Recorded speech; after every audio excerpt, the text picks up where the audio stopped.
हाँ जी, तो चलो आज अपन शुरू करते हैं अपना सीए फाउंडेशन में पेपर वन अकाउंट्स। तुम तीनों अभी करते रहो अपना क्वेश्चन डेप्रिसिएशन वाला, थोड़ा सा इनको अकाउंट्स का बेसिक बता के फिर वापस शुरू करते हैं। चलो, तो हम बात कर रहे हैं सीए फाउंडेशन के पेपर नंबर वन की। पेपर नंबर वन क्या है हमारा? अकाउंट्स। हम अगर अपनी सीए जर्नी की बात करें तो सीए के अंदर ना अकाउंट्स का बहुत इंपॉर्टेंट रोल है। हम अगर सीए के हर लेवल की बात करें, कितने लेवल है सीए के अंदर? तीन। कौन कौन सा? फाउंडेशन, इंटर और फाइनल।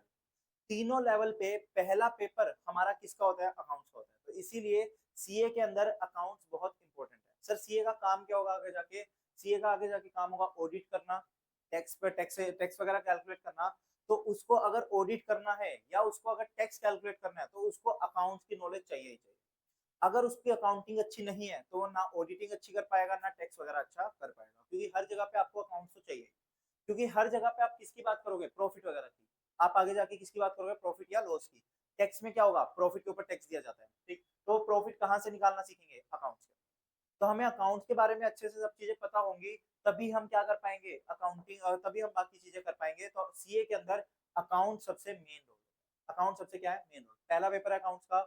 पहला पेपर है 100 मार्क्स का पेपर होगा और सब्जेक्टिव पेपर होता है। सब्जेक्टिव मतलब क्या? इसमें आंसर सोल्व करके आने होंगे। मैथ्स में क्या होता है? मैथ्स में एमसीक्यू में सर्कल करना है, उसमें आपसे कैसे भी सोल्व करो कोई फर्क नहीं पड़ता। बट यहाँ पर आपको पूरा प्रॉपर प्रेजेंटेशन के साथ सोल्व करके आना होगा आंसर, तभी आपको मार्क्स मिलेंगे, ठीक। 100 मार्क्स का है। सबसे पहले अगर मैं बात करूं इसके पेपर पैटर्न की, सर इसका पेपर पैटर्न क्या होगा? कहता है सबसे पहले एक होगा क्वेश्चन नंबर वन। कितने मार्क्स का? 20 मार्क्स का। क्वेश्चन नंबर वन होगा किसका? 20 मार्क्स का। और ये कंपलसरी क्वेश्चन होगा, यानी कि आपको ये क्वेश्चन करना ही करना है। फर्स्ट क्वेश्चन आप नहीं छोड़ सकते। अगर आपने छोड़ा तो आपके 20 नंबर गए। अगर आपने छोड़ दिया तो आपके 20 नंबर क्या हो जाएंगे? कट जाएंगे। तो ये 20 नंबर का हमारा क्या होता है? फर्स्ट क्वेश्चन आएगा जो कि कंपलसरी रहेगा, ठीक। तो इसके अंदर सर ऐसा है क्या एक ही क्वेश्चन 20 नंबर का होगा? नहीं, इसमें दो या तीन पार्ट्स बने होंगे, लाइक ए, बी और सी। ए ऑप्शन जो होता है ना वो ट्रू फॉल्स का होता है। 6 ट्रू फॉल्स देगा, दो दो नंबर के। 12 मार्क्स का तो ट्रू फॉल्स रहेगा। बाकी 4 4 नंबर के दो पार्ट्स होंगे, एक कोई रेक्टिफिकेशन का या किसी भी एक चैप्टर का क्वेश्चन डाल देगा, एक आधा थ्योरी का डाल देगा। वो कोई फिक्स नहीं है। बट ए पॉइंट 12 नंबर का, 6 6 नंबर के दो ट्रू फॉल्स, छह छह 6 ट्रू फॉल्स होंगे दो दो मार्क्स के, तो 12 मार्क्स हमारे किस में आ जाएंगे? ए पॉइंट में, ट्रू फॉल्स में आ जाएंगे। तो तीनों को मिला के टोटल 20 नंबर का आने वाला है, जिसमें से ए पॉइंट हमारा क्या हो गया? ट्रू फॉल्स 12 नंबर का। बाकी बी और सी 4 4 नंबर के हमारे आ जाएंगे, कोई भी दो क्वेश्चन, ठीक। फिर इसके बाद इसके अलावा question number two, question number three, four, five और सिक्स, ये 5 क्वेश्चन और होने वाले हैं। कितने कितने मार्क्स के? 20 मार्क्स ईच। सर आपकी शायद कैलकुलेशन गलत हो गई। पहला क्वेश्चन 20 नंबर का और 5 क्वेश्चन और 20 20 नंबर के, यानी कि 100 नंबर ये और 20 नंबर ये, 120 मार्क्स हो गए। तो बिल्कुल सही है। इन 5 में से तुम्हें कोई भी 4 करने होते हैं। इन 5 में से तुम्हें कोई भी 4 करने हैं, यानी कि ये 5 में से कोई भी एक तुम छोड़ सकते हो, ठीक है ना। कोई भी एक छोड़ने की तुम्हारे पास चॉइस है। तो ऐसे करके 4 नंबर, 4 क्वेश्चन ये अटेम्प्ट करोगे, यानी कि 80 नंबर, और 20 नंबर का ये कंपलसरी है, तो ये होगा तुम्हारे कितने? 100 नंबर। सर ऐसा करें क्या? सेकंड क्वेश्चन का ए पार्ट है और बी पार्ट है। थर्ड क्वेश्चन में भी ए पार्ट है, बी पार्ट है। फोर्थ क्वेश्चन में भी ए पार्ट है और बी पार्ट है। तो मैं ऐसा करता हूँ, थर्ड का ए पार्ट छोड़ देता हूँ, फोर्थ का बी पार्ट छोड़ देता हूँ। एक ही तो क्वेश्चन छोड़ा, ऐसा नहीं चलेगा। अगर आपको एक क्वेश्चन छोड़ना है तो कंप्लीट एक ही क्वेश्चन छोड़ना है। मतलब अगर थर्ड छोड़ रहे हो तो थर्ड का ही ए छोड़ो और थर्ड का ही बी छोड़ो। एक पार्ट एक का छोड़ दिया, दूसरा पार्ट दूसरे का छोड़ दिया, नहीं चलेगा। आपको दोनों में से एक, मतलब पांचों में से एक क्वेश्चन छोड़ना पूरा पूरा, ठीक। एक क्वेश्चन की चॉइस आएगी जो कि पूरा पूरा रहेगा। आप ये नहीं कर सकते किसी का एक छोड़ दिया किसी का दूसरा छोड़ दिया, वो नहीं चलेगा, ठीक। ज्यादा वो मत करना। जैसे 11th 12th में या बच्चे क्या करते हैं, ज्यादा दिमाग लगा लेते हैं कि एक काम करते हैं जो चॉइस में ना उसको भी कराते हैं, कि भाई सोच के कि ज्यादा मार्क्स मिल जाए। शायद करते हो, किसी ने कराया क्या 12th वगैरह में ऐसा स्कूल में? एक्स्ट्रा क्वेश्चन कर दियो, करे? यहाँ पर नहीं करना, ठीक। आईसीआई में नहीं चलती ये सब चीजें। अगर एक छोड़ना है तो छोड़ना है, उसको जबरदस्ती एक्स्ट्रा अटेम्प्ट मत करके आना। अगर तुमने अटेम्प्ट कर भी दिया ना तो आईसीआई उसको कंसीडर ही नहीं करेगा। आईसीआई पहले 5 क्वेश्चन को फिर कंसीडर कर लेगा, छठा क्वेश्चन जो तुमने अटेम्प्ट किया वो इग्नोर कर देगा, ठीक। तो इसलिए ज्यादा वो मत करना, क्योंकि टाइम भी वेस्ट होगा उससे। तो हमें हमेशा हमेशा किस पे फोकस करना है? 5 क्वेश्चन पे फोकस करना है, ठीक। 5 क्वेश्चन पे रहेंगे, सारे 20 20 नंबर के, और ये हमारा हो गया पेपर पैटर्न। तो बस 6 क्वेश्चन है। 6 क्वेश्चन में हो सकता है पार्ट्स बने हो ए बी ऐसे करके, तो ये करके हमारा क्या हो जाएगा? अकाउंट्स का पेपर आने वाला है।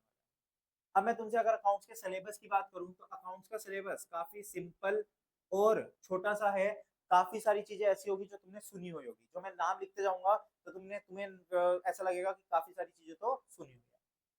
पहला चैप्टर क्या है, बेसिक्स, यानी कि अकाउंट्स के बारे में बताना, जैसे अकाउंटिंग टर्म्स, अकाउंटिंग इक्वेशन, ये सब चीजें, तो ये सब हमारा क्या है, फर्स्ट चैप्टर। ठीक।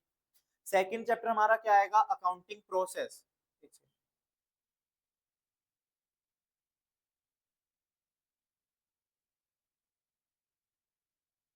सेकंड चैप्टर हमारा क्या आएगा, अकाउंटिंग प्रोसेस। सेकंड हमारा रहेगा accounting process. Sir accounting process बताएगा कोई क्या होता है? सबने पढ़ा होगा 11th क्लास में अकाउंटिंग प्रोसेस। अकाउंट्स की शुरुआत ही किससे होती है, अकाउंटिंग प्रोसेस से। क्या होता है अकाउंटिंग प्रोसेस? एक पढ़ते थे, रिकॉर्डिंग, क्लासिफाइंग, समराइजिंग। मतलब पहले, सबसे पहले क्या होता है, जर्नल एंट्री पास होती है। जर्नल एंट्री से किस में जाते हैं, लेजर में। लेजर से कहाँ, ट्रायल बैलेंस में। ट्रायल बैलेंस से फिर कहाँ जाते हैं हम, फाइनल अकाउंट्स के अंदर, वो ट्रेडिंग पेन। तो वो जो जर्नल, लेजर, ट्रायल बैलेंस, ये सब क्या है हमारा, अकाउंटिंग प्रोसेस। कैश बुक वगैरह बनाना, कोई भी कैश बुक वगैरह बनाना, वो सब क्या है, अकाउंटिंग प्रोसेस का पार्ट। ठीक।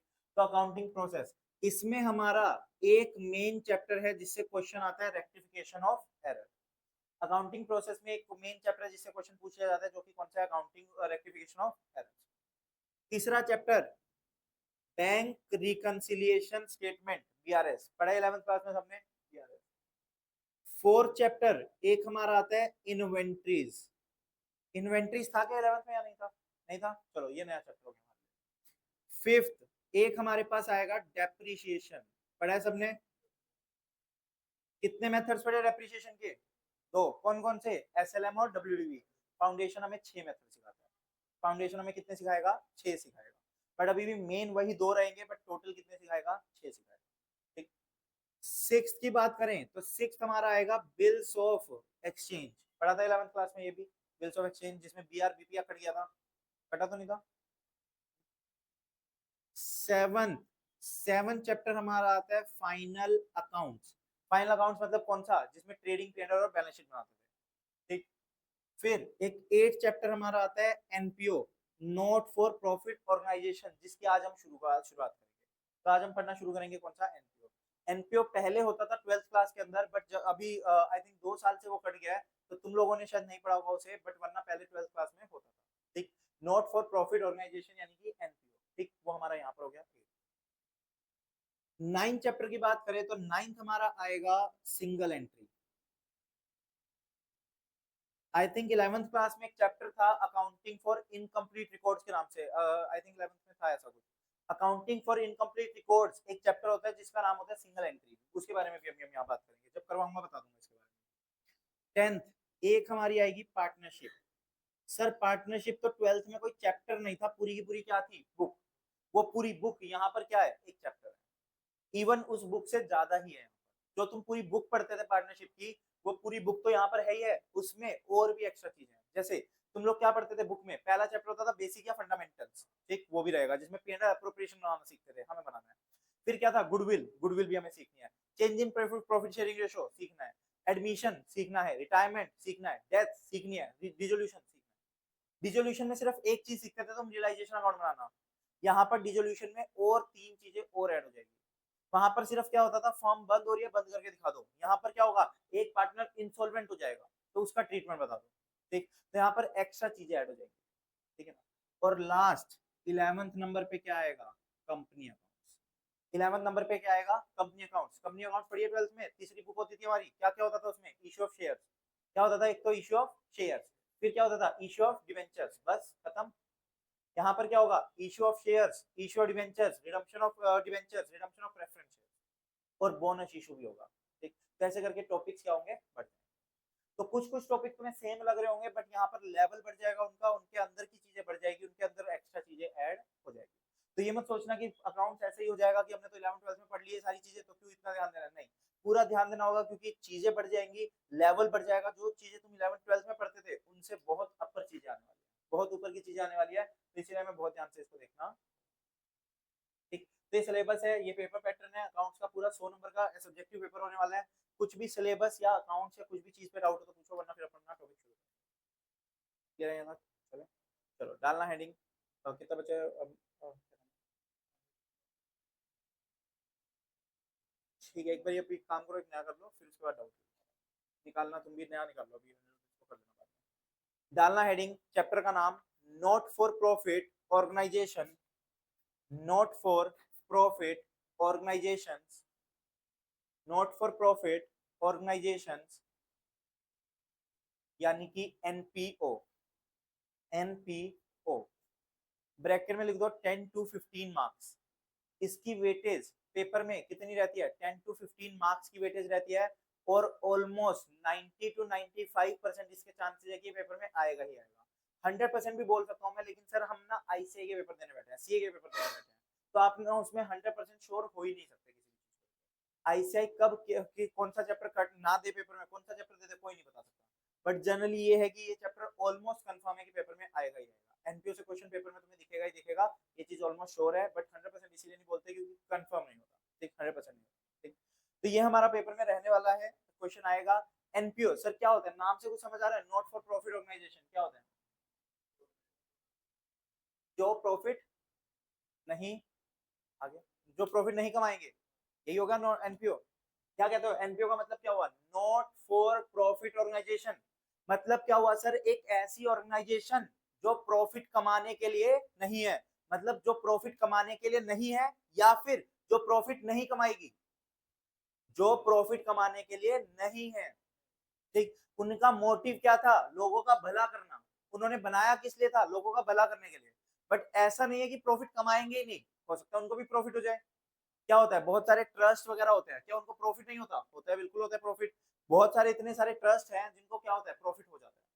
बट सर तो ये एनपीओ कैसे हुआ? अगर आप प्रॉफिट कमा रहे हो तो आप एनपीओ कैसे हुए? एनपीओ का मतलब होता है कि आप प्रॉफिट कमा सकते हो, लेकिन उस प्रॉफिट को यूज किसके लिए करोगे? अपने मेंबर्स के लिए।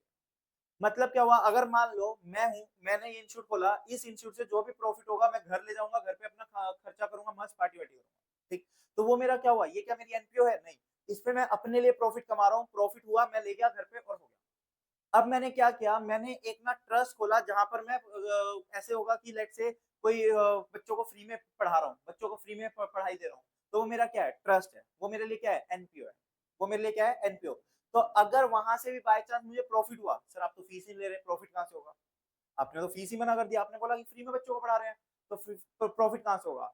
तो उस केस में क्या होता है, ऐसे ट्रस्ट को ना डोनेशन मिलते हैं। ऐसे ट्रस्ट को क्या मिलता है? डोनेशन।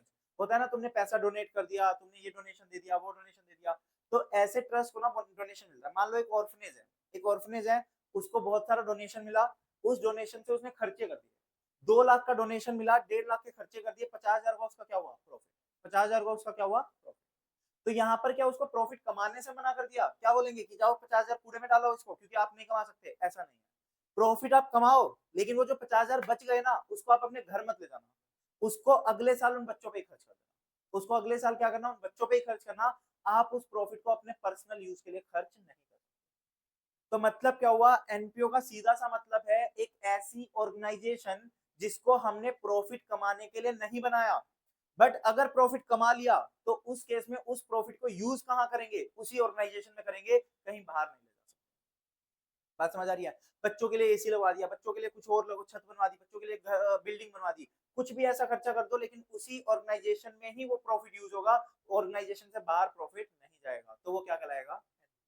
तो अगली बार से अगर एनपीओ का मतलब पूछे तो क्या बोलोगे? जो प्रॉफिट कमाएगी नहीं, नहीं, जो प्रॉफिट कमा सकती है, लेकिन उस प्रॉफिट को फिर यूज कहां करा जाएगा? उसी ऑर्गेनाइजेशन, वो क्या कहलाएगी?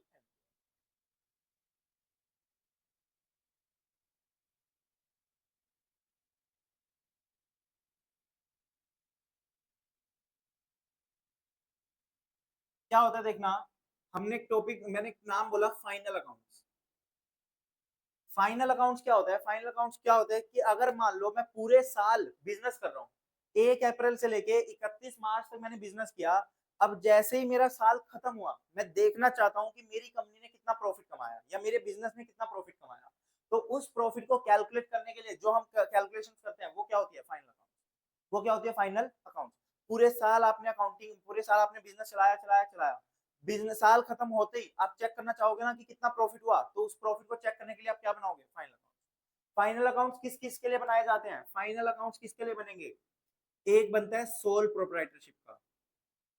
सोल प्रोप्राइटरशिप का यानी कि कौन सा? ट्रेडिंग पैनल बैलेंस शीट वगैरह बनाना। फिर एक हमारा बनता है पार्टनरशिप का। पार्टनरशिप में बिना सेम होता है ट्रेडिंग पीएनएल बैलेंस शीट, बस उसमें एक एक्स्ट्रा आ जाता है पीएनएल एप्रोप्रिएशन अकाउंट, जो तुम पार्टनरशिप में बनाना सीखते थे। फिर एक हमारा किसके लिए आता है, सिंगल एंट्री। सिंगल एंट्री या फिर अकाउंटिंग फॉर इनकम्प्लीट रिकॉर्ड्स। इसमें क्या होता है, सिंगल एंट्री का मतलब क्या हुआ, जैसे वो देखे तुमने मोमोज की रेडी वाले, मोमोज की रेडी वाले क्या कहते हैं, उनके क्या वो साइड में लैपटॉप रख के बैठे होते हैं क्या, कि तुमने कोई सेल करी वो जनरल एंट्री पास कर देंगे। डबल एंट्री सिस्टम पता है क्या होता है, जिसमें एक डेबिट साइड होती है, क्रेडिट साइड होती है, जनरल एंट्री प्रॉपर पास करते हो। बट अगर कोई मोमोज की रेडी वाला है या फिर फुटपाथ पे कोई वो कपड़े बिछा के बैठा है, सरोजनी नगर या कोई भी मार्केट वगैरह में जाओगे तो वहां पर क्या होता है, फुटपाथ पे कपड़े लगा के बैठे होते हैं, या फिर वो एक राउंड राउंड सा क्या होता है, सर्कल सा होता है, उस पे हैंगर से टांग रखे होते हैं कपड़े, कि आप जाओ उठा लो और पैसे दो। ठीक, तो वो सब क्या होते हैं, वो सब क्या लैपटॉप लेके बैठे होते हैं क्या, कि जनरल एंट्री पास कर देंगे जैसे ही सेल होगा, नहीं करेंगे। ठीक, वो तो बिलिंग भी नहीं करते, वो तो क्या नहीं करते, बिलिंग भी नहीं करते, तुमने पैसे दिए, सामान दिया, तू कौन मैं कौन। ठीक, तो वो लोग क्या करते हैं, वो लोग कोई proper double accounting double entry system follow नहीं करते, कोई अकाउंटिंग एंट्रीज वगैरह पास नहीं कर रहे होते, तो वो लोग जो एंट्री, वो लोग जो अपनी रिकॉर्ड्स बनाते हैं ना, वो होता है सिंगल एंट्री। वो क्या करते हैं, बस ऐसे लिखते हैं, सेल कर दी मैंने कितने की, 10,000 रुपए की, बस हो गया, कोई एंट्री पास नहीं करी। तो उस केस में हमारा काम क्या होता है, हमें उसकी सिंगल एंट्री को कन्वर्ट करना होता है किसके अंदर, डबल एंट्री। ठीक, बाकी इसके ऊपर चैप्टर है पूरा, तो जब चैप्टर पढ़ेंगे पूरा डीप में पढ़ेंगे कैसे होगा सब कुछ। ठीक, एक हमारा होता है एनपीओज, नॉट फॉर प्रॉफिट ऑर्गेनाइजेशन। अगर हमें कोई एनपीओ है तो उसका भी प्रॉफिट लॉस तो चेक करेंगे ना, कि अगर एनपीओ भी काम कर रहा है तो पूरे साल काम हुआ तो कितना पैसा आया, कितना पैसा गया, कितना हमारे पास बच गया, वो सब चीजें भी तो चेक करेगा कौन, तो उसके भी क्या बनेंगे, फाइनल अकाउंट्स बनेंगे, जो हम इस चैप्टर में सीखने वाले हैं। एक और किसके होते हैं, कंपनी के, और किसके होते हैं, कंपनी के। कंपनी के फाइनल अकाउंट्स बनाना हम फाउंडेशन लेवल पे नहीं सीखते। कंपनी के फाइनेंशियल अकाउंट्स कहाँ बनवाए जाते हैं, इंटर लेवल पे। ठीक, कंपनी के फाइनेंशियल अकाउंट्स कहाँ बनवाए जाएंगे, इंटर पे बनवाए जाएंगे, क्योंकि इंटर की जो अकाउंट्स है ना, वो सारी की सारी क्या है, कंपनी अकाउंट्स है, वो सारी की सारी क्या है, कंपनी अकाउंट्स है। तो कंपनी की सारी बातें हम कहाँ करेंगे, वहां पर करेंगे, बट फिर भी कुछ कंपनी का टच हमारे फाउंडेशन में है, जो इश्यू ऑफ शेयर्स वगैरह, बट फाइनल अकाउंट्स कहाँ से आएगा, इंटर लेवल। बात समझ आ रही है। तो ये 5 तरीके के हैं, ये हम फाउंडेशन में सीखेंगे, ये हम फाउंडेशन में सीखेंगे, ये फाउंडेशन में, ये फाउंडेशन में, इसका फाउंडेशन में। तो एनपीओ क्या करेगा, एनपीओ अपने साल खत्म होते ही चेक करेगा कि उसको कितनी इनकम हुई, कितना उसका खर्चा हुआ, कितनी उसकी इनकम हुई और कितना उसका खर्चा हुआ, ताकि देख सके कि उसका प्रॉफिट बचा कितना। अब वो प्रॉफिट अपने घर नहीं ले जाएगा, वो प्रॉफिट उसको बचा के रखना होगा, किसके लिए, उसी उसी ऑर्गेनाइजेशन के लिए, ताकि वहीं पर उसको क्या कर सके, खर्चा। एनपीओ का मतलब समझ आ रहा है, अभी अकाउंटिंग वगैरह मैंने कुछ नहीं बताई, सिर्फ मैंने एनपीओ का मतलब बताया। ठीक, बात समझ आ रही है। चलो लिखना, these are those organizations, these are those organizations, these are those organizations which are created for, which are created for the social welfare of the people,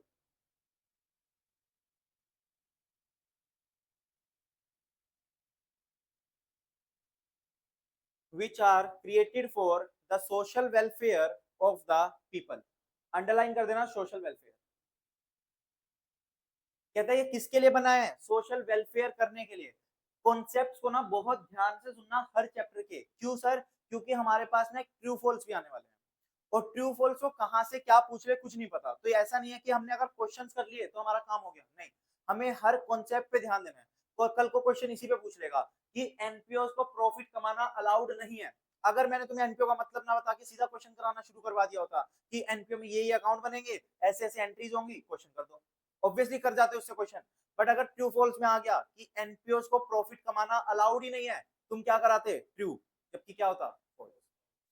ठीक, तो इसीलिए मैंने बोला कि अकाउंट्स वगैरह में हर सब्जेक्ट में कॉन्सेप्ट को ध्यान से पढ़ना, क्योंकि ट्रू फॉल्स वगैरह या फिर ऐसे ऐसे ऑप्शंस आएंगे कि तुम्हें लगेगा कि यार ये तो सही बोल रहा है, जबकि वो होगा क्या, गलत, क्योंकि तुमने क्या नहीं दिया, कॉन्सेप्ट पे ध्यान नहीं दिया होगा।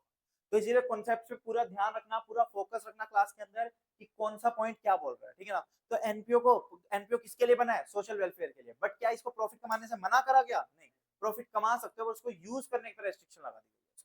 ठीक, तो लिखना, there is no restriction, there is no restriction on earning profits there is no restriction on earning profits, but on earning profits, but restriction on but restriction on using such profit, restriction on using such profit।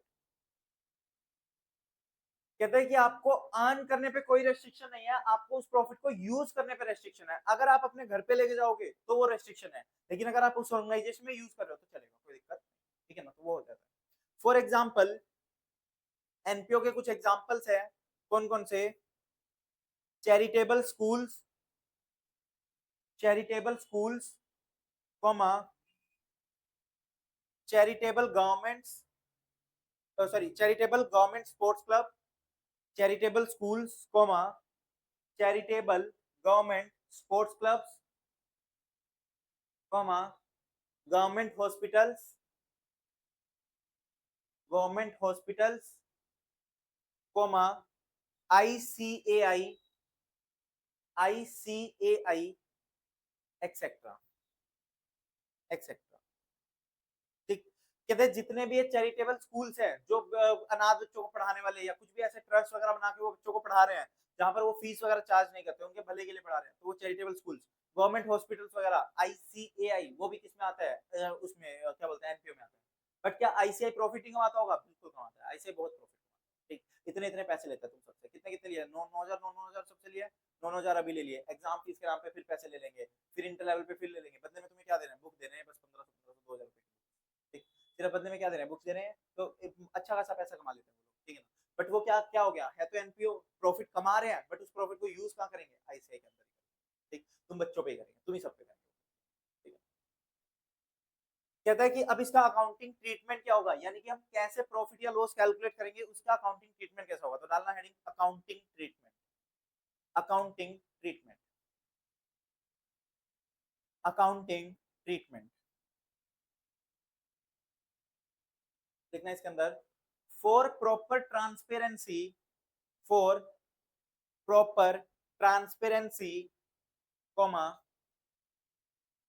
these NPOs, for proper transparency, comma these NPOs, these NPOs,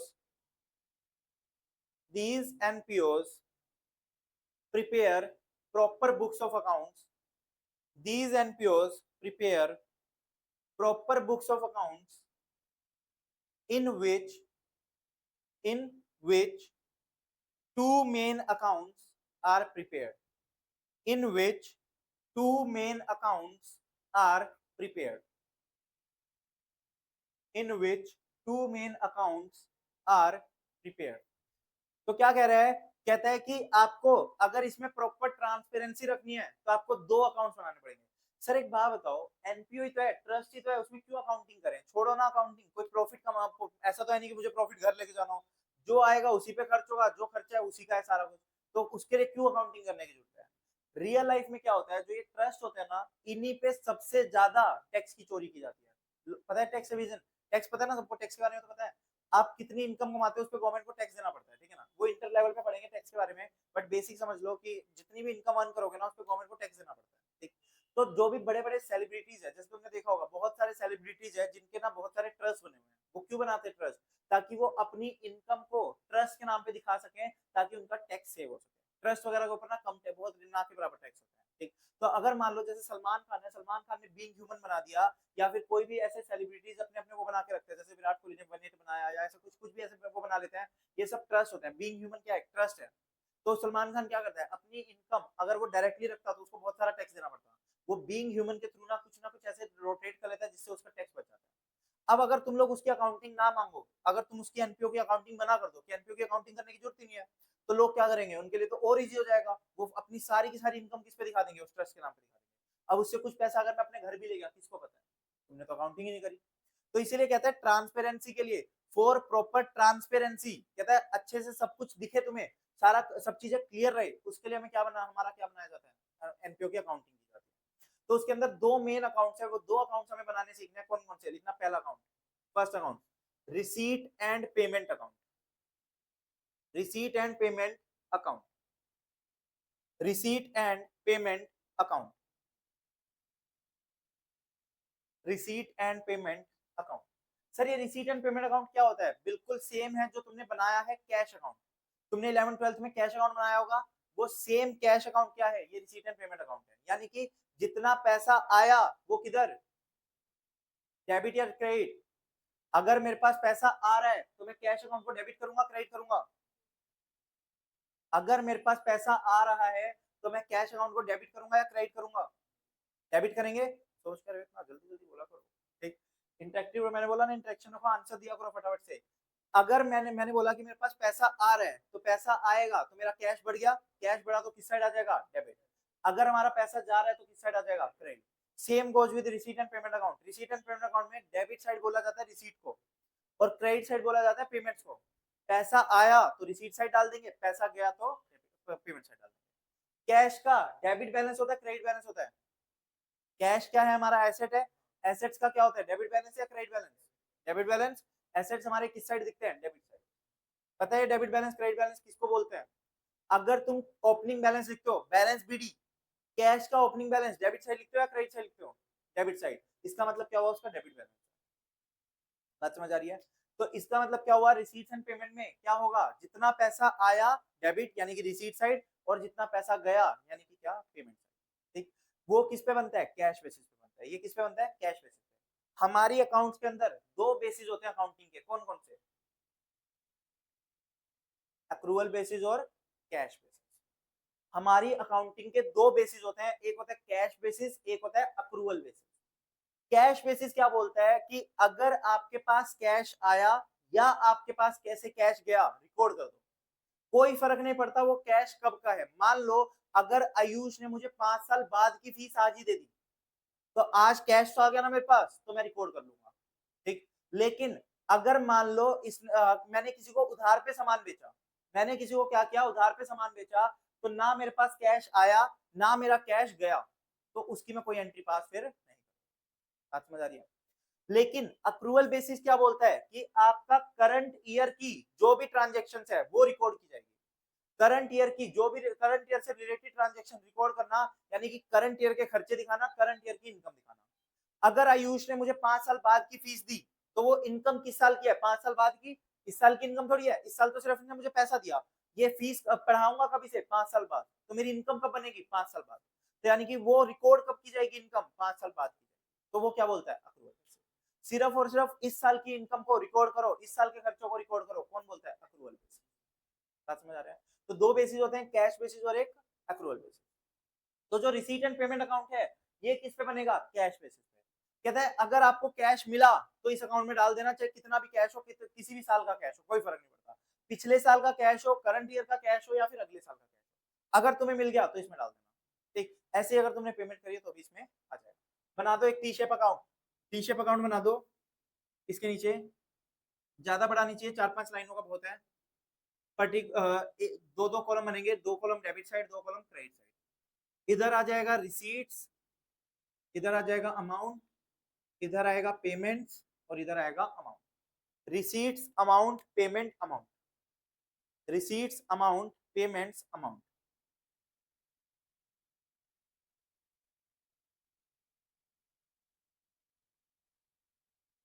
receipts amount और payment amount.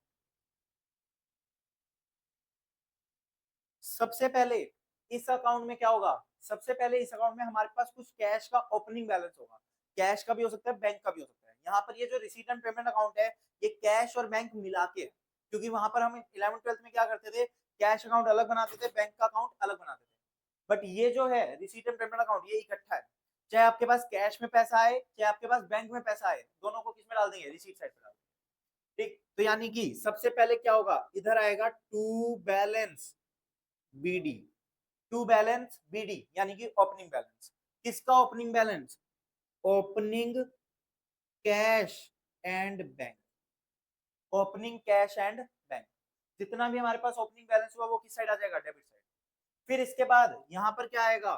All receipts during the year, यानी कि हमें इस साल में जितना भी पैसा मिला, चाहे वो पैसा पिछले साल का था, चाहे वो पैसा इस साल का था, चाहे वो पैसा अगले साल का था, किसी भी साल का कोई भी पैसा था वो हम किस साइड डाल देंगे, डेबिट साइड। तो लिख दो डेबिट साइड पे टू बैलेंस बीडी, और फिर उसके बाद to all receipts during the year, all receipt during the year, all receipts during the year।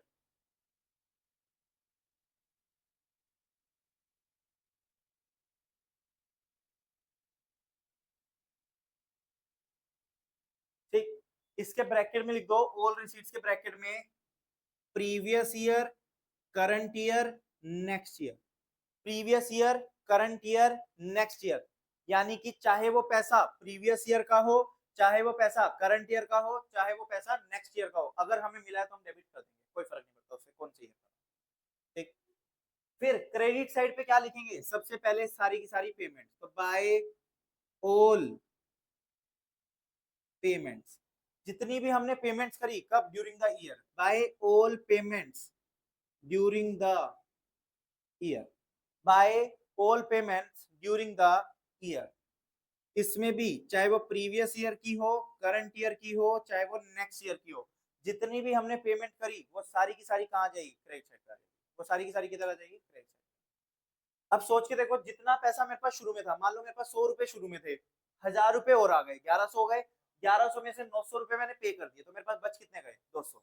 वो मेरा क्या हो गया, क्लोजिंग बैलेंस। तो इधर आ गया बाय बैलेंस सीडी, कितना आ गया, जो भी अमाउंट, मतलब अमाउंट में क्रॉस क्रॉस डाल दो, अमाउंट में एक्स एक्स एक्स लिख दो ऐसे, cross cross cross cross cross cross, क्योंकि ये सिर्फ अभी फॉर्मेट है, जब क्वेश्चन हम करेंगे तो उसमें अमाउंट डालना भी।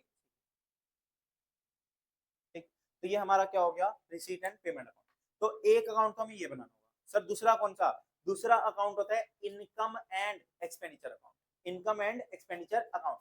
जैसे तुम नॉर्मली पीएनएल अकाउंट बनाते हो ना, यहाँ पर पीएनएल का नाम चेंज करके क्या रख दिया, इनकम एंड एक्सपेंडिचर। बिल्कुल पीएनएल की तरह, पीएनएल में क्या करते हो, सारी की सारी इनकम को क्रेडिट साइड डाल देते हो, सारे के सारे प्रॉफिट खर्चों को डेबिट साइड डाल देते हो। यहाँ पर भी यही होगा, जितनी भी इनकम है वो सारी कहाँ आएगी, क्रेडिट साइड, जितने भी खर्चे है वो कहाँ आएंगे, डेबिट साइड। ठीक, तो सेम ऐसे एक लिख दो heading, income and expenditure account, और ऐसे फॉर्मेट बना दो, यहाँ पर आ जाएंगे एक्सपेंडिचर, यहाँ आ जाएंगी income, income and expenditure account, debit side वाले पे आ जाएंगे एक्सपेंडिचर, क्रेडिट साइड वाले पे आ जाएगी इनकम।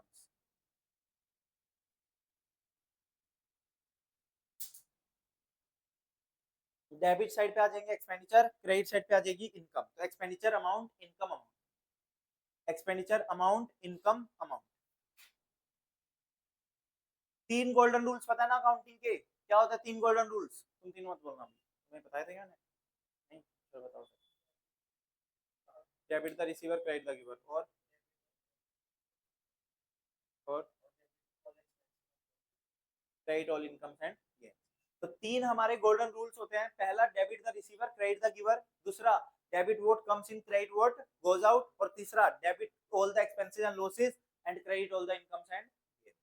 हमें ये गोल्डन रूल पूरे याद रखने हैं, क्योंकि हमें बहुत जगह पे यूज होने वाले हैं। तो अभी मैंने तीसरा गोल्डन रूल क्या बोला, debit all expenses and incomes and credit expenses and losses and credit all incomes and gains.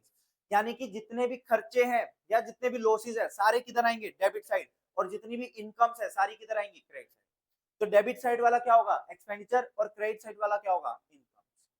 तो जितनी भी इनकम होगी क्रेडिट साइड में लिख देना, जितने भी खर्चे होंगे डेबिट साइड में लिख देना।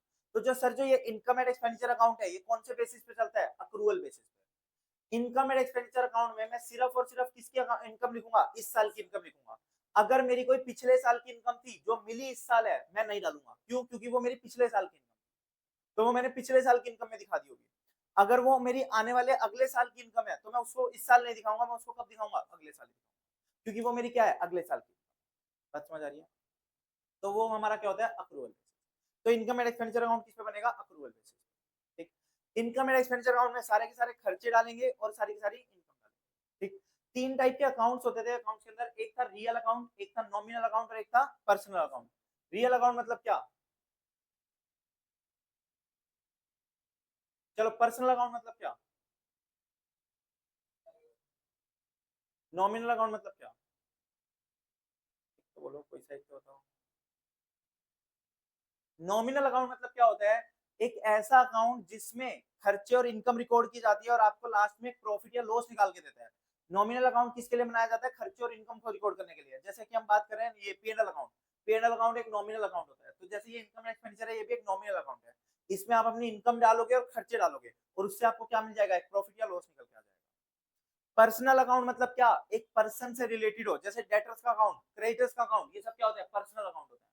ये क्योंकि एक पर्सन से रिलेटेड है। अगर मान लो मैं नमन का अकाउंट बना रहा हूँ, नमन अकाउंट, तो वो क्या है? पर्सनल अकाउंट है। अगर मैंने बनाया अनिरुद्ध अकाउंट, तो वो क्या है? पर्सनल अकाउंट है, क्योंकि वो किसी पर्सन से रिलेटेड है। तो डेटर, क्रेडिटर्स, ये सब क्या होते हैं? Personal account. रियल अकाउंट मतलब क्या? बाकी असेट, फिक्स एसेट्स वगैरह के अकाउंट। जैसे फिक्स एसेट, मशीनरी अकाउंट बना रहे हो, तो मशीनरी अकाउंट क्या है? कोई पर्सन है? नहीं। कोई खर्चा है? नहीं। वो क्या है? एसेट है। तो वो किसमें आता है? Real account. ठीक, तो ये तीन अकाउंट होता है। तो हमारा जो इनकम एंड एक्सपेंडिचर अकाउंट है वो कौन सा होगा? वो हमारा नॉमिनल अकाउंट होगा, क्योंकि उसमें आप खर्चे और इनकम डालोगे और उससे क्या निकल के आएगा? प्रॉफिट या लॉस निकल। लिखना क्रेडिट साइड पे, bye by all incomes related to by all incomes related to current year only, all incomes related to current year only, current year only, bracket में लिखना received or not, received or not। ठीक, यानी कि भले ही वो income receive हुई चाहे नहीं नहीं हुई, हमने तो पक्का, अब हमारी इनकम हो गई तो हम डाल देंगे। मान लो मैंने तुम्हें पढ़ा दिया बट तुमने अभी तक मुझे फीस नहीं दी, तो मैंने तो अपना काम कर दिया ना, मैंने तो सामान मतलब मैंने अपनी सर्विसेज दे दी, तो यानी कि मेरे लिए वो इनकम हो गई। अब तुमने चाहे इस साल पे करी चाहे अगले साल पे करी, लेकिन इनकम तो इसी साल किया ना, तुम्हें इस साल दिखा दूंगा। बात समझ आ रही है? डेबिट साइड पे डालना to all expenses, to all expenses related to all expenses related to current year only, all expenses related to current year only, bracket में लिख दो पेड और नॉट, पेड और नॉट, पेड और नॉट। क्या कहता है? कहता है कि आप क्या करोगे? सारे के सारे खर्चे डाल देना करंट ईयर के, चाहे आपने पे करे हो चाहे ना करे हो। मान लो मैंने पूरे महीने यहाँ पर पढ़ा लिया, बट अभी तक मैंने रेंट पे नहीं करा। भले ही मैंने रेंट पे नहीं करा, बट मैंने जगह तो यूज कर ली ना, मेरा खर्चा तो हो गया ना, आज नहीं तो कल पे तो करना ही पड़ेगा, तो मैं उसको क्या करूंगा? करंट ईयर के खर्चों में दिखा दूंगा। ठीक, बात समझ आ रही है? बट अगर मान लो अगले महीने का रेंट मैंने एडवांस में दे दिया, मान लो अप्रैल मंथ का रेंट मैंने मार्च में दे दिया, एडवांस दे दिया, तो क्या वो मेरा मार्च का रेंट है? नहीं, वो किसका रेंट है? अप्रैल का। यूज कब करूंगा? अप्रैल में। खर्चा कब होगा? अप्रैल में। बट पे कब कर दिया? मार्च में। तो भले ही मैंने पे कर दिया मार्च में, फिर भी वो मेरा खर्चा नहीं आएगा, क्योंकि वो खर्चा किसका है? अप्रैल का। तो वो कब जाएगा? अप्रैल में जाएगा, मार्च में नहीं आएगा। तो यहाँ पर पेमेंट से फर्क नहीं पड़ता, यहाँ पर किससे फर्क पड़ता है? किस महीने का या किस साल का वो खर्चा। बात समझ आ रही है? क्लियर? तो अगर मान लो इनकम ज्यादा है और खर्चे कम है, इनकम ज्यादा है खर्चे कम है, तो क्या बोलते हो?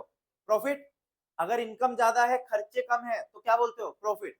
यहाँ पर एनपीओ के अंदर उसको प्रॉफिट की जगह क्या बोलेंगे? सरप्लस। क्या बोलेंगे उसको? सरप्लस। नेट प्रॉफिट किधर लिखते थे? डेबिट साइड, क्योंकि इनकम ज्यादा है, मतलब क्रेडिट साइड ज्यादा है, डेबिट साइड कम है, तो बैलेंस करने के लिए डेबिट करना पड़ेगा। तो डेबिट साइड पे लिख दो टू सरप्लस, टू सरप्लस। तो यहां पर प्रॉफिट की जगह वर्ड क्या यूज हो जाएगा? सरप्लस। और अगर खर्चे ज्यादा है इनकम कम है तो हम क्या बोलते थे? लॉस। लेकिन यहां पर क्या बोलेंगे? डेफिसिट। यहां क्या बोलेंगे? डेफिसिट। तो क्रेडिट साइड पे लिख दो by deficit, by deficit, by deficit. एक अकाउंट क्लोज करो। समझ आ रही बात? अमाउंट में ऐसे ही एक्स डाल दो। समझ रहे हो क्या होते हैं दोनों अकाउंट्स? एक हमारा हो गया रिसीट एंड पेमेंट अकाउंट, एक हमारा क्या हो गया? Income and expenditure account. एक मैंने ना तुम सबको पीडीएफ भेजी है, देखना। सब फोन है क्या सबके पास? देखना, मैंने कैनपीओ के नाम से पीडीएफ पीडीएफ भेजी होगी। हाँ, ले लो।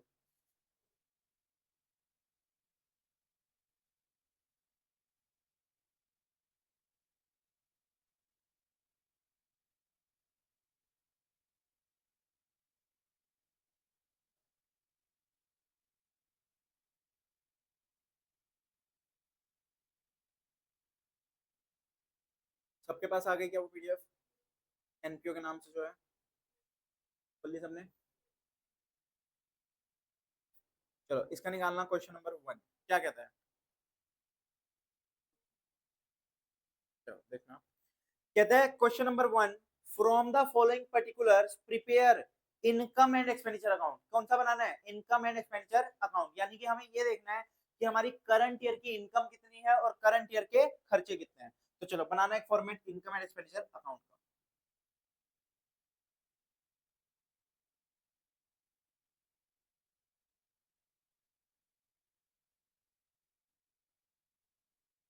Income and expenditure account question number 1।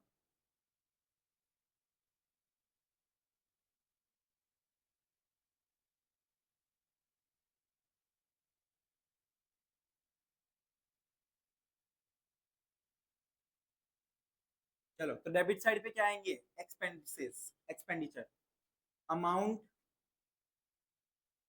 Income, amount. देखना क्या बोलता है सबसे पहले, कहता है fees collected including 80,000 on account of previous year, 3,80,000। और एक नेक्स्ट लाइन भी फीस के लिए बोली है, यानी कि कहता है हमने फीस कलेक्ट की, तो अगर हमने फीस कलेक्ट की तो वो मेरा खर्चा है या इनकम है? इनकम है। कोई चीज अगर मुझे मिल रही है तो वो मेरे लिए क्या है? इनकम। तो हम क्या करेंगे? इनकम साइड दिखाएंगे क्या? By fees. एक बार समझते रहो, फिर लास्ट में उतार लेना, उतारने के लिए टाइम दूंगा, पहले समझने पे फोकस करो, ठीक। इनकम फीस कलेक्ट कितनी हुई? कहते 3,80,000 की फीस कलेक्ट हुई। कहाँ लिखना? इनर कॉलम में। देखना आयुष, एक बार ध्यान दो इधर, फिर उतार लेना, कोई दिक्कत। इनकम में फीस कितनी कलेक्ट हुई? 3,80,000। 3,80,000 की फीस कलेक्ट हुई, उसमें से कहता है कि 80,000 तो ऐसे थे जो पिछले साल के थे, तो क्या वो मेरी करंट ईयर की इनकम है? नहीं। तो हम क्या करेंगे? माइनस। तो हमने क्या किया, यहाँ पर माइनस कर दिया प्रीवियस ईयर फीस को। कितना था? 80,000। तो ये क्या कर दिया? माइनस कर दिया। और फिर हमने क्या किया, कहते हैं उससे नेक्स्ट पॉइंट में उसने बोला है कि fees for the year outstanding 10,000, यानी कि हमें इस साल की 10,000 रुपए की फीस अभी मिलनी बाकी है। तो अगर इस साल के 10,000 रुपए मिलने बाकी है, तो इसका मतलब क्या हुआ कि वो इस साल की इनकम तो है, बट अभी तक हमें मिली नहीं। और यहां पर हमने कौन सी फीस लिखी? जो मिली थी। तो यानी कि वो 10,000 इसी साल की इनकम है ना, बस वो हमें मिली नहीं अभी तक। तो मतलब हम क्या करेंगे? उसको प्लस कर देंगे। करंट ईयर फीस आउटस्टैंडिंग कितना? 10,000। तो क्या बोला? 3,80,000 रुपए मुझे मिले, जिसमें से 80,000 तो पिछले साल के थे, तो इस साल के कितने मिले? 3,00,000। और इस साल के बाकी कितने हैं? 10,000। तो यानी कि मेरी इस साल की इनकम कितनी हो गई? 3,10,000। तो ये मेरा कितना आ गया? 3,10,000। 3,10,000। समझ आ रही है? फिर नेक्स्ट क्या है? दूसरा पॉइंट। दूसरा पॉइंट क्या कहता है? Salary paid. सैलरी हमने पे करी, तो हमारे लिए क्या है? खर्चा। कहता है उसमें 3,000 रुपए तो पिछले साल के थे, और टोटल पे कितनी करी? 28,000। तो यहाँ क्या आ जाएगा? सैलरी कितनी? 28,000। 28,000 में से प्रीवियस ईयर की सैलरी कितनी थी? 3,000। तो प्रीवियस ईयर की थी तो माइनस कर देंगे, क्योंकि करंट ईयर की नहीं है। और कहते हैं इस साल की आउटस्टैंडिंग कितनी है? 1,000। तो उसको क्या कर देंगे? Plus. Current year salary outstanding कितना? 1,000। तो कितना हो गया? 25 माइनस 28 माइनस 3, 25 और एक 26,000। कितने की सैलरी आ गई? 26,000। हाथ समझ आ रही है? पहले 2 पॉइंट उतार लो, कोई डाउट है तो पूछ लो। हाँ बिल्कुल, इनर कॉलम में ऐसे ही करके दिखाना।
ऑप्शन क्या?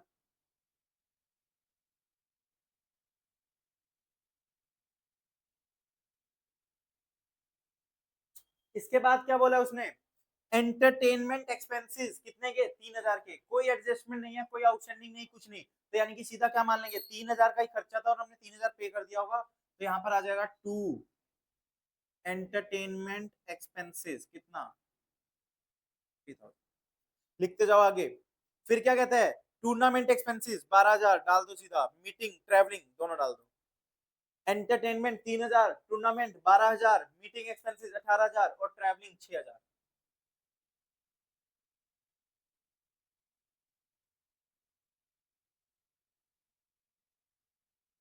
3,000, 12,000, 18,000 और 6,000।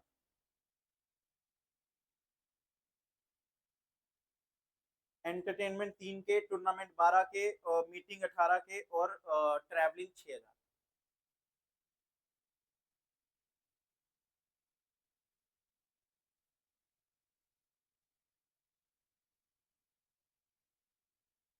डाल दिए सारे?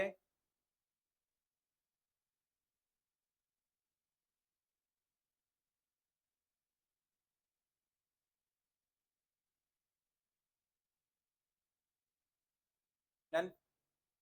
चलो देखना। फिर क्या बोलता है, नेक्स्ट पॉइंट इंपॉर्टेंट है। कहते हैं purchase of books and periodicals including 19,000 for purchase of books, total 29,000। मतलब क्या हुआ, 29,000 के हमने बुक्स और पीरियोडिकल्स खरीदे। अब क्या होता है, जो पीरियोडिकल्स होते हैं ना, वो होते हैं जनरली वो मैगजीन्स वगैरह, जिसको आपने एक बार पढ़ा फेंक दिया, तो वो क्या होते हैं, आपके खर्चे होते हैं। बट बुक्स क्या होती है, बुक्स आपका असेट होती है। बुक्स आपका क्या होती है, असेट। तो यहाँ पर तो हम क्या कर रहे हैं, इनकम एंड एक्सपेंडिचर अकाउंट बना रहे हैं, तो यहाँ पर सिर्फ क्या आएंगे, खर्चे। क्या यहाँ पर एसेट आएगा? नहीं। ये एसेट कहाँ जाएगा, बैलेंस शीट में। एसेट्स कहाँ जाते हैं, बैलेंस शीट में। तो यानी कि अगर आपने बुक भी खरीदी और पीरियोडिकल्स भी खरीदे, यानी कि एक बुक खरीदी और पीरियोडिकल, तो पीरियोडिकल तो हमारा खर्चा है, तो वो यहाँ पर आएगा, बट बुक्स का खर्चा यहाँ नहीं आएगा, वो कहाँ जाएगा, बैलेंस। तो यहाँ लिख दो purchase of periodicals, debit side पे purchase of periodicals, to purchase of periodicals कितना, 10,000। 29 था, 29 में से 19,000 किसके थे, बुक्स के। तो बाकी बचे पीरियोडिकल्स के कितने हो गए, 10,000। बाकी बचे पीरियोडिकल्स के कितने हो गए, 10,000।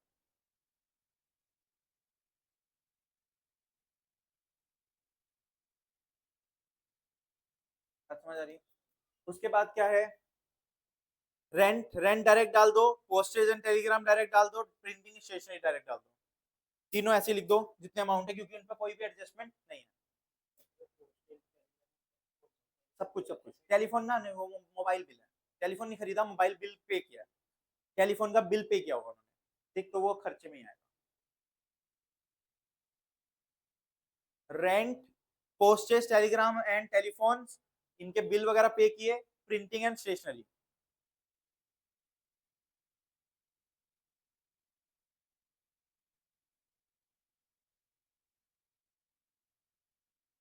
प्रिंटिंग एंड स्टेशनरी 4,000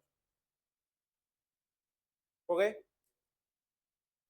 फिर एक डोनेशन रिसीव हुआ, हमें हमें मिला है डोनेशन, मतलब हमारे लिए क्या है, इनकम है। तो क्रेडिट साइड पे डाल दो, by donation receive 20,000। By donation receive 20,000। By donation receive 20,000। Sir donation हमारे लिए इनकम ही होगी क्या हमेशा? नहीं, आगे जाके ना हम डोनेशन के ऊपर ट्रीटमेंट देखेंगे। कभी कभी डोनेशन हमारे लिए इनकम होगी, कभी कभी डोनेशन हमारे लिए लायबिलिटी होगी। कैसे पता चलेगा? अगर मान लो आपका जो डोनेशन है वो स्पेसिफिक नेचर का है।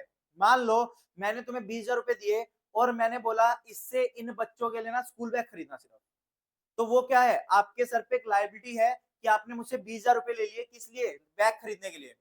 लेकिन आप जब तक बैग नहीं खरीदते तब तक वो आपके लिए क्या है, लाइबिलिटी, इनकम नहीं है।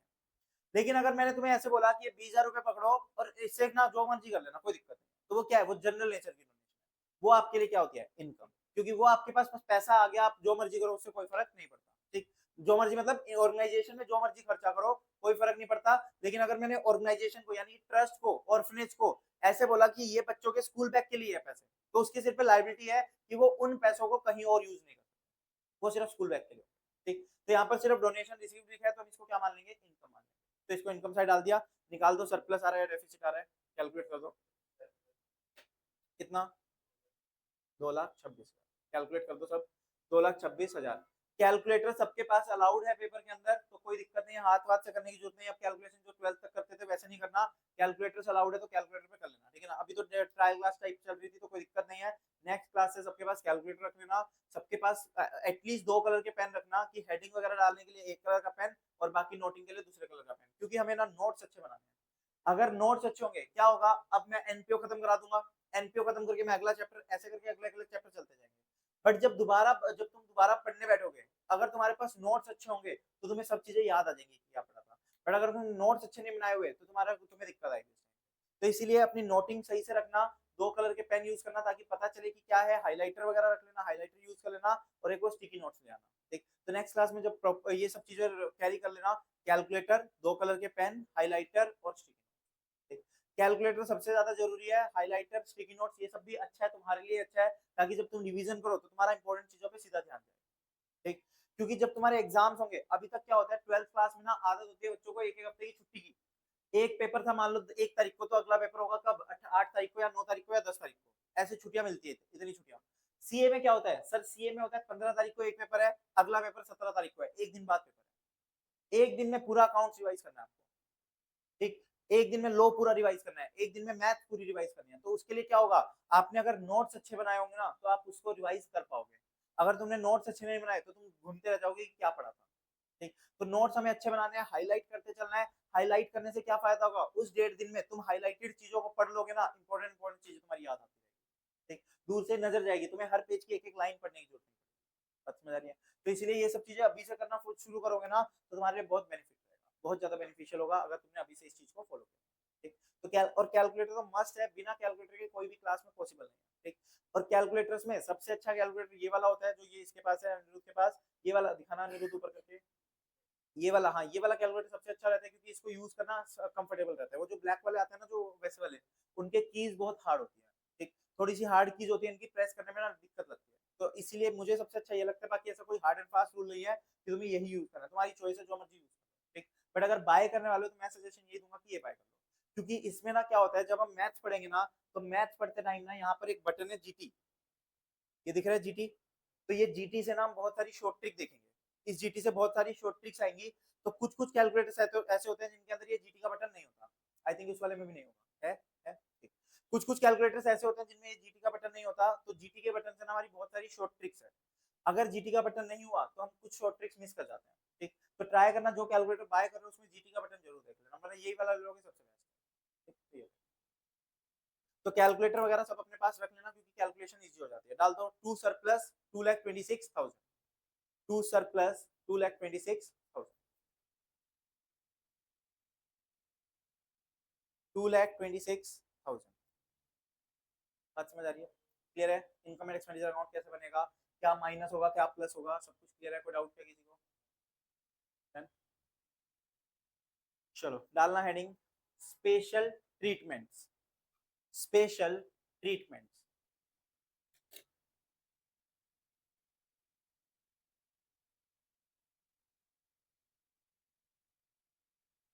Special treatments. जैसे फाइनल अकाउंट्स के अंदर कुछ एडजस्टमेंट्स होती थी, हम कुछ एडजस्टमेंट्स के बारे में बात करते थे, फाइनल अकाउंट्स में एडजस्टमेंट देखते थे, ऐसे ही यहाँ पर भी कुछ एडजस्टमेंट होगी जिसका हमने नाम दिया स्पेशल ट्रीटमेंट, जिसका हमने क्या नाम दिया, स्पेशल ट्रीटमेंट। तो क्या होगा स्पेशल ट्रीटमेंट के अंदर, सबसे पहला किसका ट्रीटमेंट होगा, सब्सक्रिप्शन, लिखना फर्स्ट पॉइंट, सब्सक्रिप्शन, सब्सक्रिप्शन, सुना है ये वर्ड कभी, सब्सक्रिप्शन कहाँ सुना है, इशू ऑफ शेयर, उसके अलावा इशू ऑफ शेयर तो बहुत दूर पहुंच गए, नॉर्मल लाइफ में बात करो आजकल में, क्या कह रहे हो, क्या है यूट्यूब का सब्सक्रिप्शन, स्पॉटिफाई का सब्सक्रिप्शन, नेटफ्लिक्स का सब्सक्रिप्शन, ये सब क्या है सब्सक्रिप्शन। तो ऐसे ही क्या होता है, जो ट्रस्ट होते हैं ना वो क्या बनाते हैं, अपना क्लब बनाते हैं। जैसे मान लो एक स्पोर्ट्स क्लब है, स्पोर्ट्स क्लब पता है ना, ये जहाँ पर एक स्पोर्ट्स कॉम्प्लेक्स टाइप जो बोलते हैं, जिसको कॉम्प्लेक्स बोल देते हैं, वो क्या है, स्पोर्ट्स क्लब है। वो क्या करते हैं, वो लोगों को सब्सक्रिप्शन देते हैं कि आप आओ हमारी मेंबरशिप लो और आपके पास स्पोर्ट्स क्लब में एंट्री हो जाएगी, आप अंदर जाके जो मर्जी खेलो, कोई फर्क नहीं पड़ता, ठीक। स्विमिंग पूल वगैरह होते हैं, उसके क्या होते हैं, मेंबरशिप बन जाओ, मेंबर बन जाओ, आप जाके स्विमिंग पूल में करो स्विंग वगैरह, कोई दिक्कत नहीं। तो वो क्या होता है, मेंबरशिप होती है। तो वो जो मेंबर बन रहा है, मान लो मेरा स्पोर्ट्स क्लब है, तुम सब मेरे मेंबर बनने आए, तो तुम मुझे बदले में क्या दोगे, पैसा दोगे। वो पैसा क्या होता है, वो पैसा होता है सब्सक्रिप्शन। वो पैसा क्या होता है, सब्सक्रिप्शन। तुमने मेंबरशिप लेने के लिए, मेंबर बनने के लिए क्या दिया, सब्सक्रिप्शन पे किया। नेटफ्लिक्स का सब्सक्रिप्शन पे करते हो, क्यों, क्योंकि तुम नेटफ्लिक्स के मेंबर बनना चाहते हो। ठीक, तुमने मेंबरशिप ले ली किसकी, नेटफ्लिक्स की, मतलब तुम क्या बन गए, तुम क्या पे कर रहे हो, सब्सक्रिप्शन। बात समझ आ रही है। तो ये होता है हमारा क्या, सब्सक्रिप्शन। ये हमारा क्या होता है, सब्सक्रिप्शन। बात समझ आ रही है। चल, तो लिखना, subscription is the, subscription is the major source of income, subscription is the major source of income for any NPO. Subscription is the major source of income for any NPO. सबसे ज्यादा NPO पैसा किससे कमाएगा, subscription से। कोई भी NPO होगा तो उसको सब्सक्रिप्शन तो मिलेगा ही मिलेगा। वो क्लब वगैरह बना रहा होगा तो उसका सब्सक्रिप्शन आएगा ही आएगा। Full stop.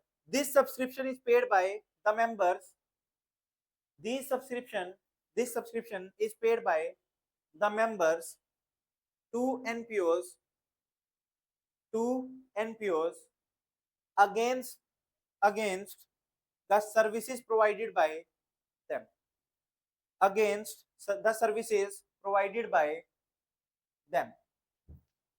क्या कहता है कि जो भी हम सर्विसेज दे रहे हैं, जैसे मेरा स्पोर्ट्स क्लब है, तो मैं तुम्हें क्या दे रहा हूँ, स्पोर्ट्स क्लब यूज करने के लिए दे रहा हूँ, उसमें जाके तुम गेम्स खेलो। मैंने वहां पर बैट बॉल रखे हुए हैं, वहां पर मैंने बैडमिंटन का रैकेट रखा हुआ है, तुम जाके यूज करो, खेलो। तो मैं क्या दे रहा हूँ, तुम्हें सर्विसेज दे रहा हूँ, बदले में तुम मुझे क्या दे रहे हो, सब्सक्रिप्शन का पैसा दे रहे हो। ठीक, तो मेरे लिए क्या हुई, वो इनकम हुई, क्योंकि मुझे पैसा मिल रहा है। तो उसका क्या करेंगे, तो इस केस में हम एक सब्सक्रिप्शन अकाउंट बनाएंगे। हम इस केस में क्या बनाएंगे, एक सब्सक्रिप्शन अकाउंट बनाएंगे। अगर हमने वो सब्सक्रिप्शन अकाउंट बना लिया तो हमारी सब्सक्रिप्शन की एडजस्टमेंट इजीली सॉल्व हो जाएगी। हर क्वेश्चन में जिसमें भी सब्सक्रिप्शन के बारे में दिया होगा, तुम ये अकाउंट बना देना वर्किंग नोट में, सब्सक्रिप्शन की एडजस्टमेंट कभी गलत नहीं होगी। ठीक, तो उसके लिए क्या बनाएंगे, subscription account.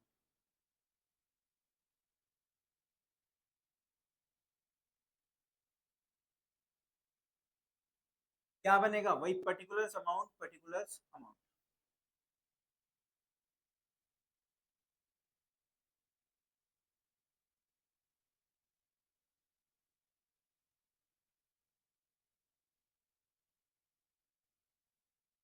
Particular amount, particular amount. ठीक, ये हमारा क्या हो गया, अमाउंट। सब्सक्रिप्शन अकाउंट एक टाइप से क्या होगा, इनकम होगी। इनकम मतलब क्या हुई कि क्रेडिट में प्लस होगा और डेबिट में क्या होगा, माइनस। ठीक, डेबिट में, क्रेडिट में प्लस, डेबिट में क्या होगा, ठीक। लेकिन इसको ना एक टाइप से तुम डेटर की तरह ट्रीट कर सकते हो, डेटर की तरह ट्रीट कर सकते हो। डेटर मतलब कौन होता है, जिनसे हमें पैसा लेना है, और सब्सक्रिप्शन से भी क्या लेना है, पैसा। तो यानी कि उनका ओपनिंग बैलेंस किधर आता है, इधर। तो यहाँ पर भी क्या आएगा, टू ओपनिंग आउटस्टैंडिंग। जितनी सब्सक्रिप्शन पेंडिंग है, मतलब जो हमें लेनी है, किसकी, पिछले साल की। डेटर्स में क्या होता है, टू बैलेंस पीरियड होता है ना। ऐसे ही यहाँ पर क्या लिखेंगे, टू ओपनिंग आउटस्टैंडिंग। यानी कि जितना पैसा लेना बाकी है, वो पैसा हमारा किधर आ जाएगा, डेबिट साइड। वो हमारा किधर आ गया, डेबिट साइड। वो हमारा किधर आ गया। दूसरा, अगर ओपनिंग आउटस्टैंडिंग किधर है, तो क्लोजिंग आउटस्टैंडिंग किधर जाएगा, क्रेडिट साइड में। तो मेरा क्लोजिंग आउटस्टैंडिंग किधर आ गया, इधर। ठीक, क्लोजिंग आउटस्टैंडिंग आ जाएगा। अब अगर मान लो किसी ने मुझे एडवांस में सब्सक्रिप्शन दे दी, मतलब क्या होता है, स्पोर्ट्स क्लब में ना ऐसे होता है, मैं ना मंथली मंथली सब्सक्रिप्शन लेता हूँ या फिर एनुअली लेता हूँ। कोई बंदा आया, उसने मुझे 5 साल की सब्सक्रिप्शन इकट्ठी दे दी, 5 साल की सब्सक्रिप्शन एक साथ पे कर दी। तो इसका मतलब क्या हुआ, 1 साल की तो मेरी करंट ईयर की इनकम है, बाकी 4 साल मुझे एडवांस में रिसीव हो गया, जो मेरे लिए क्या है, लाइबिलिटी। अगर तुम मुझे एडवांस में इंटर की फीस दे दो, तो वो मेरे लिए क्या है, लाइबिलिटी। कि मुझे मुझे फीस मिल गई, लेकिन मैंने अभी तक क्या नहीं किया, पढ़ाया नहीं। तो वो क्या है, मेरे लिए लाइबिलिटी है। तो इसको बोलते हैं, इधर साइड आ जाएगा, बाय ओपनिंग प्री रिसीव। अगर कोई हमें एडवांस में रिसीव हो गया, मतलब पहले ही रिसीव हो गया, तो वो किधर आ जाएगा, इधर, ओपनिंग वाला। और क्लोजिंग प्री रिसीव फिर किधर आ जाएगा, इधर, by, sorry, to closing pre receive. Closing pre receive किधर आ गया, इधर आ गया। क्लोजिंग प्री रिसीव किधर आ गया। अब करंट ईयर की जो इनकम होगी, जो करंट ईयर का सब्सक्रिप्शन बनता होगा मेरा, ये तो क्या था, सर ये तो ओपनिंग और क्लोजिंग है, मतलब क्या, शुरू में साल जब शुरू हुआ तो मुझे कितने रुपए लेने थे, साल जब खत्म हुआ तो कितने रुपए आउटस्टैंडिंग है, साल के शुरुआत में कितना मेरा प्री रिसीव था, साल के आखिरी में मेरा कितना प्री रिसीव था, बट पूरे साल का मेरा सब्सक्रिप्शन है कितना, वही तो मेरी इनकम होगी। पूरे साल के सब्सक्रिप्शन है कितने, वो मेरी क्या मानी जाएगी, इनकम मानी जाएगी। तो वो यहां पर आ जाएगा to income and expenditure account, ये हमारा क्या हो जाएगा, इनकम एंड एक्सपेंडिचर अकाउंट। तो ये हमारा आ जाएगा यहाँ पर, जितनी भी मेरी करंट ईयर की इनकम है, जितनी भी मेरी क्या है करंट ईयर की इनकम, वो हमारी किधर आ जाएगी, इधर। और जितनी मुझे रिसीव हो गई वो कहां जाएगी, इधर, किस नाम से, रिसीट एंड पेमेंट। जितना पैसा मुझे रिसीव हो गया वो हमारा आ गया इधर रिसीट एंड पेमेंट अकाउंट के नाम से, वो हमारा किस में आ गया, इसमें आ गया रिसीट एंड पेमेंट अकाउंट। बात समझ आ रही, यहाँ तो कोई डाउट क्या, ठीक।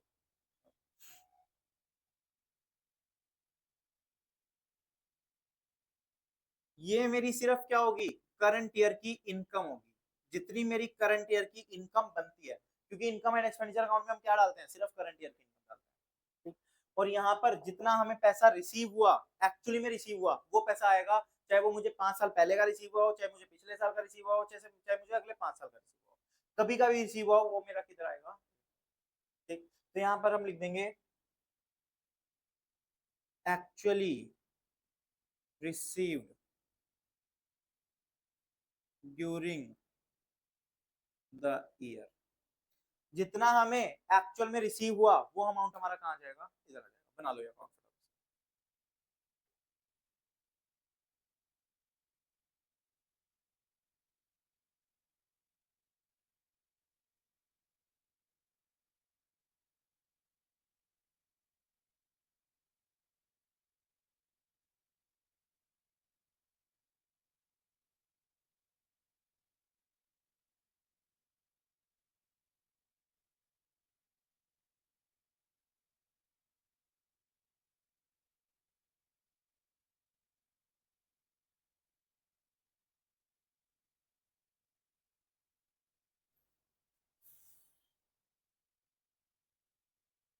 Done?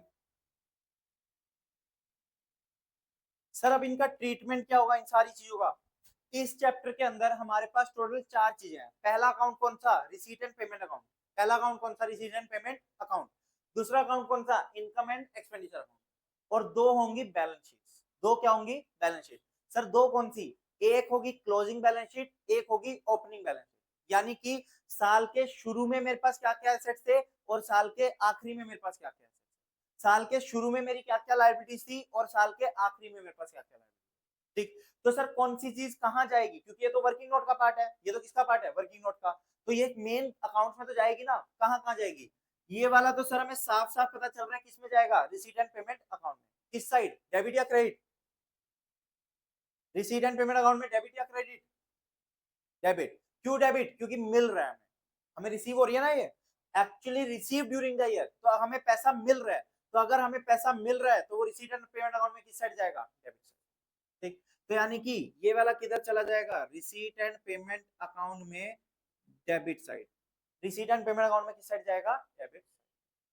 बात समझ आ रही, फिर ये वाला कहां जाएगा, इनकम एंड एक्सपेंडिचर अकाउंट में, किस साइड, क्रेडिट साइड।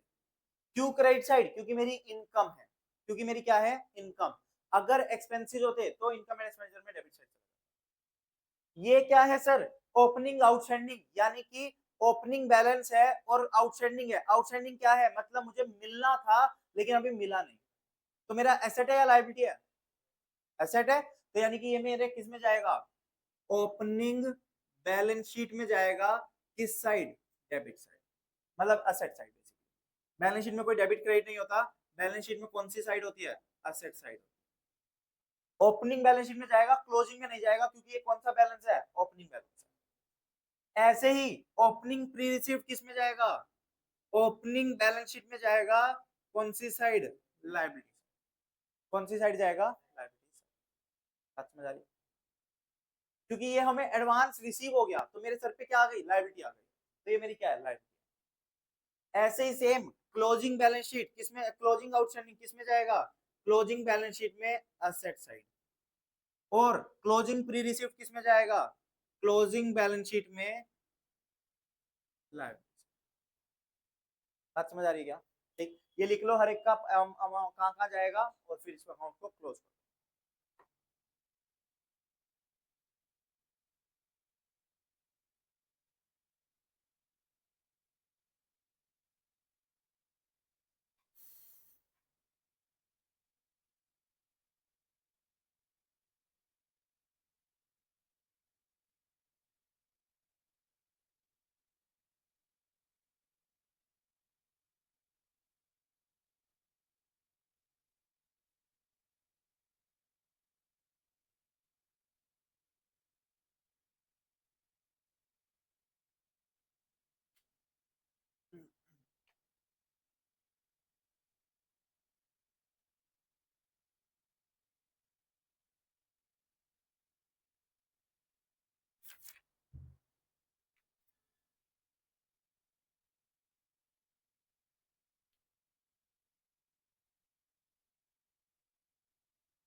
तेरा क्या, एक बारी फटाफट से शुरू से देखना शुरू कर दो, जहां जहां से जो भी हमने पढ़ा, कुछ डाउट है किसी में भी तो पूछो।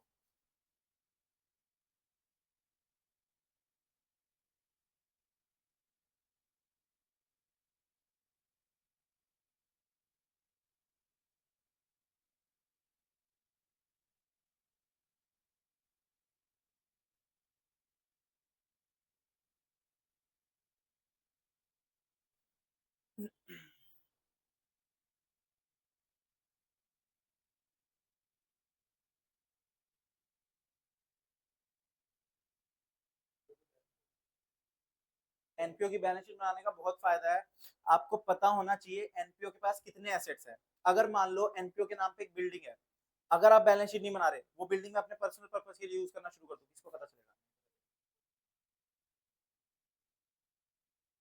हाँ होता है, बट फिर भी कम हो जाता है, काफी कम हो जाता है, काफी फर्क पड़ता है। लूप होल तो हर लोग के रहते हैं, कोई भी अगर रूल बना तो उसका लूप होल रहेगा, बट एटलीस्ट कम हो जाता है, वरना ओपनली ओपनली सब कर रहे होते हैं, बट अब कुछ लिमिटेड होता है, तो ये फर्क है।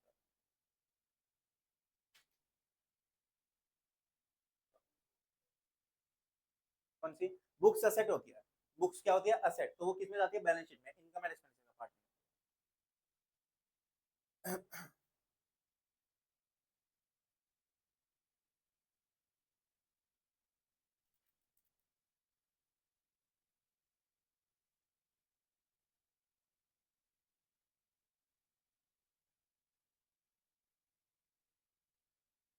देख लिया तुमने, किसी को डाउट? पक्का? ठीक, चलो अभी इतना ही करते हैं, रिवाइज कर लाना इसको। हर क्लास में बस इतना सा चाहिए कि अगर मैं अभी तो जैसे हमारी एक एक क्लास हुई है तो उसमें होमवर्क नहीं मिला, बट आगे जाके जैसे जैसे टॉपिक्स खत्म होते जाएंगे होमवर्क भी मिलता जाएगा। तो अभी स्टार्टिंग में बस इतना ही एक्सपेक्टेड है तुम लोगों से कि जो जो क्लास में पढ़ाया घर जाके उसको रिवाइज कर लो, उसका होमवर्क कर लो, ठीक है ना? जिस और बच्चे ना जनरली क्या करते हैं कि जैसे मान लो अल्टरनेट डेज पे क्लास है, आज अकाउंट्स की क्लास है, परसों अकाउंट्स की क्लास है, तो उस केस में क्या करते हैं कि आप ना जिस दिन अकाउंट्स की क्लास है उस दिन सुबह सुबह या फिर उससे एक दिन पहले करते हो, जबकि सबसे बेस्ट क्या रहता है, जिस दिन जिस सब्जेक्ट की क्लास खत्म हुई ना घर जाके उसका होमवर्क करो, क्योंकि वो फ्रेश रहता है तुम्हारे सामने। आज अगर हमने एनपीओ के ये पढ़ा तो आज ये फ्रेश रहेगा, तो आज घर जाके एनपीओ पढ़ोगे ना तो तुम्हें ज्यादा अच्छे से समझ आएगा। बट कल क्या होगा, कल बाकी सब्जेक्ट की क्लास हो चुकी होगी तो तुम्हारे दिमाग में वो सब्जेक्ट मिक्स हो चुका होगा, तो तुम्हें एनपीओ करने में और ज्यादा टाइम लगेगा। तो इसलिए क्या करना है, तुम्हें घर जाके हर क्लास को रिवाइज कर लेना, और अगली क्लास में आने से पहले उसके टॉपिक की रिवाइज कर लेना। तो अगली क्लास जैसी होगी तो उस दिन एनपीओ को सुबह भी रिवाइज कर लेना, और जिस दिन क्लास खत्म होती है उस क्लास को एंड में भी रिवाइज कर लेना।